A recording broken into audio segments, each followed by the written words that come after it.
هنا في المغرب أناس يعيشون في الكراء، ومدخولهم دون الحد الأدنى للأجور، وليس لهم ضمان اجتماعي، ولا يتلقون تعويضات عن الأبناء، وبدون تقاعد، ومنهم عاطلون.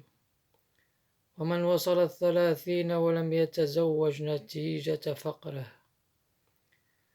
كل هؤلاء يشكلون الثلثين أو أكثر من المغاربة. لو افترضنا أنهم ماتوا جميعا بحسرتهم نتيجة الظلم والحرمان، ستفلس شركات كبرى، لأنهم قوة استهلاكية عظيمة، بما أنه مستحيل أن يموتوا جميعا فجأة. فالأقرب للتحقق هو اعتصامهم في الشوارع والساحات للضغط على الحكومة حتى تحقق لهم هذه المطالب: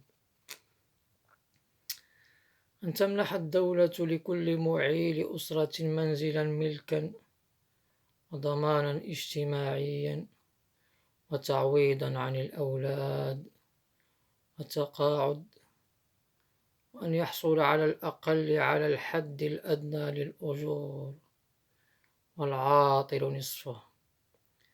ومن وصل 30 ولم يتزوج تعطيه منزلا ملكا مفروشا شرط الزواج. هذه المطالب ليست بالمستحيلة ولا تحتاج لمعجزة، يكفي فقط إلغاء الأجور العالية والخيالية والامتيازات، وفرض الزكاة، وتخصيص خمس مداخيل الثروات المعدنية للبلاد، وهو الركاز للفقراء والمساكين، وغلق محلات الخمر والميسر والسجائر وقروض الربا، لأنهم جميعا يأكلون أموال الناس بالباطل، والحكم بما أنزل الله تعالى.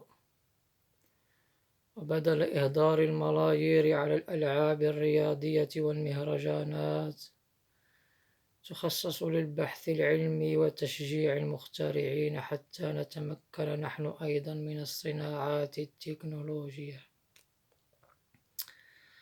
كل هذه الحقوق عادلة مشروعة، ولكي تتحقق نحتاج زعيما غيورا على الإسلام والمسلمين، شجاع وحاضر البديهة، يجيد فن الخطابة حتى يتمكن من حشد الجماهير.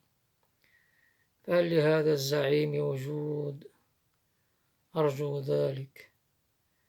لهذا يجب على كل المحرومين أن يدعوا الله تعالى أن ينصرهم.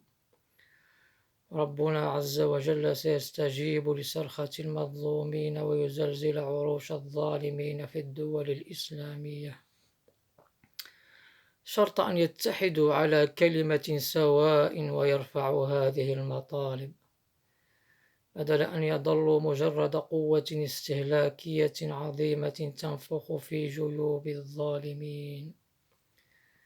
فيا أيها المحرومون، هيا لنتحد على كلمة سواء ونرفع هذه المطالب. السلام عليكم.